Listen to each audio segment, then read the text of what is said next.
Halo teman-teman semuanya, kenalkan kami dari kelompok 1 yang beranggotakan Ali Kurniawan, saya sendiri Nathaniel Nenggolan, dan Ferry Prasetyo akan mempresentasikan tugas identifikasi jenis-jenis pekerjaan.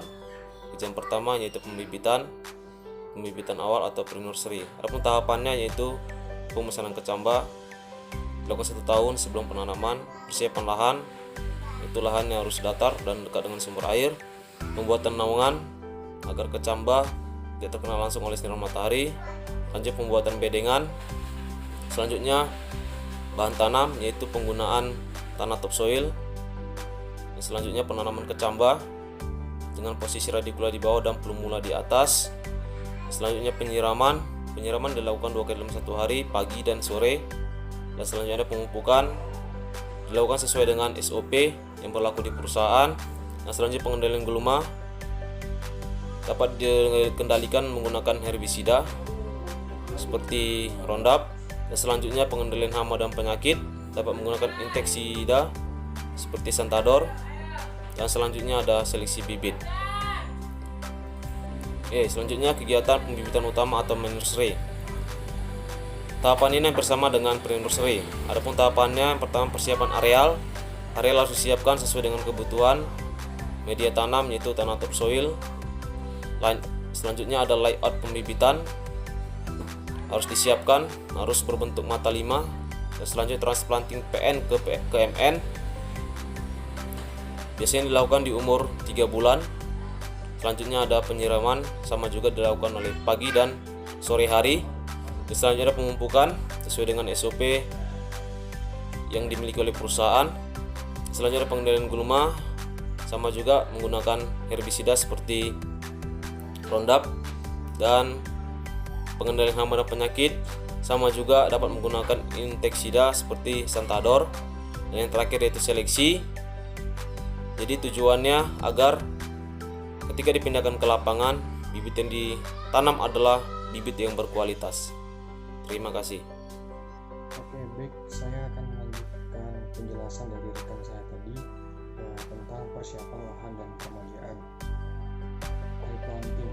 Oke, jadi sebenarnya replanting ini adalah peremajaan tanaman kelapa sawit dengan cara membongkar tanaman yang lama yang sudah tua dan menggantinya dengan tanaman yang baru.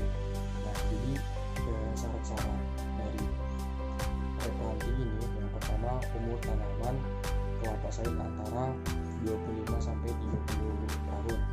Nah, kemudian SPH kurang dari 100 pokok per hektar. Jadi kalau misalnya pokok udah kurang dari 100 pokok per hektarnya, itu wajib diganti. Nah, biasanya kalau jumlah pokok kan 143 per hektar itu jika tanaman jarak tanam 9x9 meter. Nah, kemudian produksi itu kurang dari 18 ton per hektar per tahun. Kemudian kontrak kerja.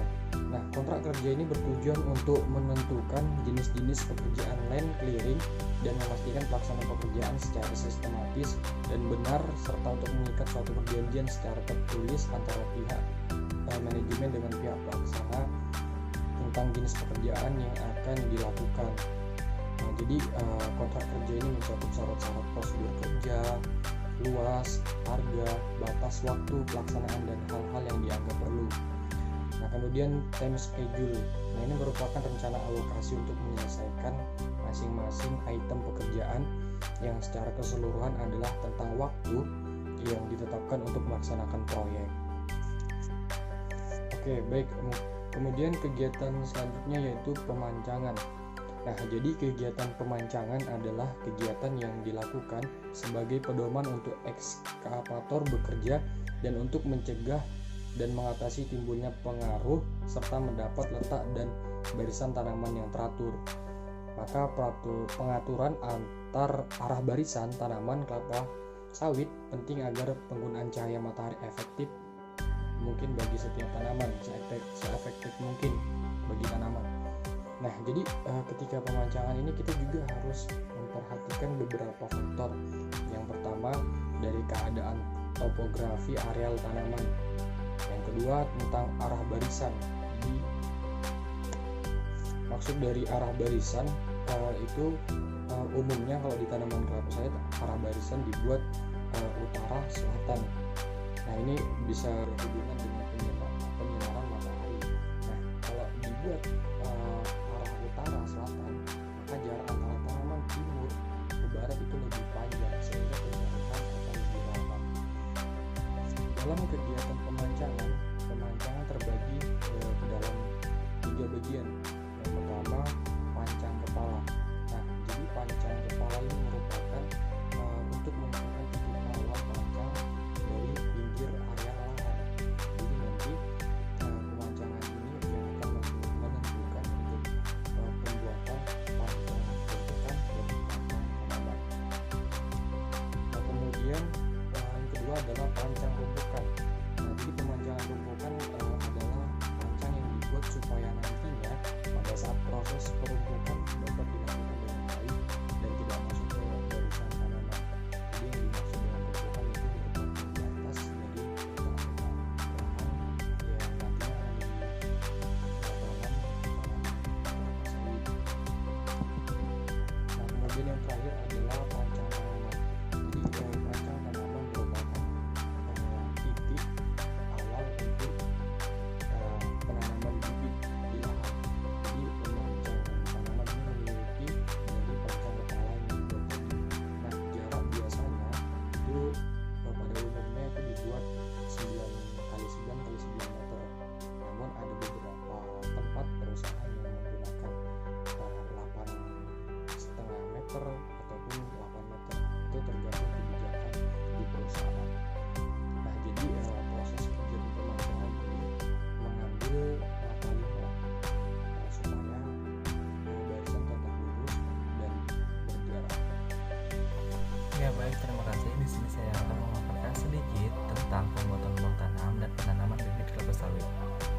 Pembuatan lubang tanam dilakukan secara mekanis dengan menggunakan traktor dan dilengkapi dengan elemen khusus berbentuk mata bor yang berukuran 60 cm x 60 cm x 60 cm. Selanjutnya penanaman bibit kelapa sawit di lapangan, yaitu dengan merobek bagian samping polybag lalu letakkan bibit atau tanam bibit kelapa sawit ke dalam lubang tanam yang telah disediakan. Kemudian padatkan lubang tanam agar bibit kelapa sawit tidak condong. Lanjut ke perawatan TBM atau tanaman gulma menghasilkan. Perawatan TBM meliputi pengenaan gulma, penetrasi sprayer, pemupukan, pengendalian hama penyakit, serta kastrasi bagi tanaman yang sudah umur 14 bulan. Lanjut ke perawatan TM atau tanaman menghasilkan. Perawatan tanaman menghasilkan meliputi pengendalian gulma, menghasilkan herbik, serta knapsack, pemupukan, pengendalian hama dan penyakit, serta pruning. Lanjut ke panen. TBS dapat dipanen apabila sudah mengalami pemerintahan minimal 4 bulan bulan yang sudah terjatuh ke dalam piringan. Pelepah disusun rapi dari bawang mati dan minimal pelepah yang dapat dijatuhkan, yaitu song kedua. TBS disusun rapi di TPH agar mempermudah dalam pengangkutan ke TPS. Sekian dan terima kasih.